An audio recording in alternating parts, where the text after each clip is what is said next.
यहां पर वही बात कहा गया है कि कैन शुगर यानी शर्करा शुगर, शक्कर जो घर में आती है मार्केट से जो लेके आते हैं, वो शक्कर जो है कैन शुगर कहलाता है, क्योंकि इसको हम प्राप्त करते हैं डायरेक्ट कहाँ से, गन्ने से, गन्ने के रस से प्राप्त करते हैं। तो ये है, इसकी क्या खास बात है कि ये इनको कहा जाता है अनअपचायक शर्करा, यानी कि ये फेलिंग विलयन को किसी भी तरह से क्या नहीं कर सकती, अपचयित नहीं कर सकती हैं। यहाँ पर ये बात करें कि ये ग्लूकोज और फ्रक्टोज देता है, इनका जल अपघटन करेंगे तो इसका मतलब है ग्लूकोज और फ्रक्टोज को मिलाकर के इसकी पूरी संरचना बनाई जा सकती है। तो ये बना के देखने की जरूरत नहीं है, आपको खुद को प्रैक्टिस करना है। यहाँ पर हम इस पर ज़्यादा काम करेंगे, कोई मतलब नहीं रहेगा। फिर बात करते हैं इसके कुछ गुणों के बारे में। अब डिटेलिंग, इतना ही डिटेलिंग करना है। वैसे कार्बोहाइड्रेट को अगर देखें तो हमने 4 लेक्चर पूरा फुल दे रहे हैं, लेकिन हम प्रोटीन को उतना टाइम नहीं देंगे, किसी और को नहीं देंगे, लेकिन जितना पढ़ना है उतनी बात आपको पूरा बताएंगे। कल की क्लास में वो सब होने वाली है। ठीक है, देखिए, क्योंकि ग्लूकोज से मतलब कार्बोहाइड्रेट से संबंधित बहुत सारे क्वेश्चंस घूम के आएंगे, यानी डीप में क्वेश्चन आएंगे, जबकि प्रोटीन और बाकी चीज़ों में हार्मोन्स वगैरह तक घूम के क्वेश्चन नहीं आएगा, डायरेक्ट छोटा क्वेश्चन आएंगे, 1 मार्क्स 2 मार्क्स का। यहाँ पर देखें, रंगहीन ये कैसा होता है, रंगहीन गंधहीन होता है। आपको पता है कोई रंग नहीं होता है, कोई गंध नहीं होता है, लेकिन उसमें स्वाद होता है, मीठा होता है, क्रिस्टल होता है, ठोस होता है, एक निश्चित क्रिस्टल होता है।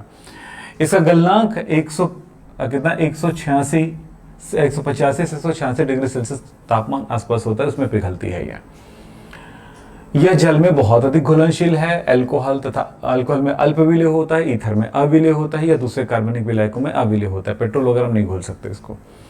यह दक्षिण घूर्णक होता है, यानी ये प्रकाश को क्लॉकवाइज रोटेट करती है। इसमें परिवर्ती म्यूटर रोटेशन नहीं पाई जाती है, बोला परिवर्ती घूर्णन नहीं पाई जाती, यानी म्यूटर रोटेशन नहीं पाया जाता, जिस ग्लूकोज में पाया जाता है। इसी तरह से ये फेलिंग विलयन या टॉलिन अभिकर्मक को अपचयित नहीं करती, इसलिए अनअपचयित शर्करा कहा जाता है, याद रखिएगा। फिर एक बात बड़ी मजेदार है, यहाँ पर ध्यान रखिए, इसको धीरे धीरे गर्म करते हुए आगे इसका टेम्परेचर को बढ़ाते जाते हैं, तो एक समय आता है जब ये हल्का पीले रंग का हो जाता है, और फिर उसको ठंडा कर देते हैं तो वो कांच की तरह हो जाता है। हम लोग उसको वो बनाते थे, कैंडी बनाते थे, ऐसे ही शक्कर को चम्मच में रख देते थे, आग जलती रहती थी, उसके ऊपर रख करके उसको पिघलाते थे। तो पिघलाने के बाद तो कुछ समय बाद वो पिघल जाती थी मस्त। अब पिघलने के बाद उसको अच्छा, पिघलाने का भी अच्छा तरीका था हमारा, चम्मच में पहले तेल लगा देते थे ताकि वो चिपके मत करके, फिर उसको गर्म करते थे। इससे क्या होता था, जैसे वो एक टेम्परेचर तक गर्म हो जाती थी, पिघल जाती थी, या फिर दूसरा एक तरीका अपनाते, एक चम्मच में पिघलाते, दूसरे में तेल लगा देते थे, वहां से उठा करके फिर इसमें डालते थे, तो क्या होता, वो नहीं चिपकता था। सेम में करने पर तेल भी जल जाता है इस टेम्परेचर पर। तो फाइनली ये होता था कि बढ़िया सा एक छोटी सी कैंडी मिल जाती थी। तो ये खेलने का तरीका था बचपने में। और पहले चूल्हा जलता था, चूल्हा, लकड़ी, छेना, आप जानते हो, कंडे वगैरह जलते थे, तो ये खेलते रहते थे हम लोग ऐसे ही, और कैंडी बनाते थे। तो चलिए ठीक है, वैसी कैंडी आज भी बनाई जाती है। कैंडी शक्कर को अच्छे से पिघलाया जाता है, पिघलाने के बाद उसमें जो भी फ्लेवर डालना है, जो भी कलर डालना है, जो भी डाल जाता है, फिर उसके बाद उनको फिर एक तरह से क्या किया जाता है, रोल कर दी जाती है और वो कैंडी बनती है। अक्सर वो आपने यूट्यूब में देखते हो, अक्सर छोटे छोटे वीडियोज़ आते रहते हैं, शॉर्ट्स वगैरह में गोलियाँ बनाते हैं, लंबे लंबे से बेल के अलग अलग डिज़ाइन बनाते हैं, वो वैसे ही बनता है। तो शक्कर से ही बनता है वो। इस तरह की शक्कर को कहा जाता है बार्ले शर्करा। ठीक है, ठंडा करने पर हल्का पीले रंग का हो जाता है, बड़ा सुंदर लगता है, स्वाद भी अच्छा लगता है, एकदम कांच की तरह हो जाता है। वैसे भी शक्कर भी कांच की तरह होता है, लेकिन वो चूंकि छोटे छोटे क्रिस्टल में होता है, इसलिए थोड़ा सा पाउडरी दिखता है। चलिए साहब, गन्ने की शर्करा का प्रतिलोमन, यहाँ पर थोड़ा समझना है।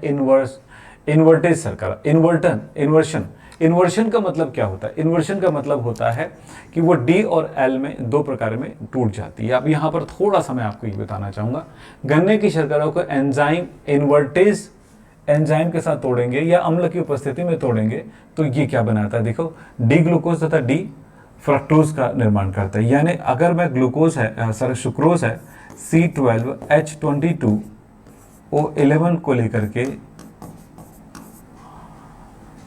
इन्वर्टेज एंजाइम मिलता है यीस्ट में।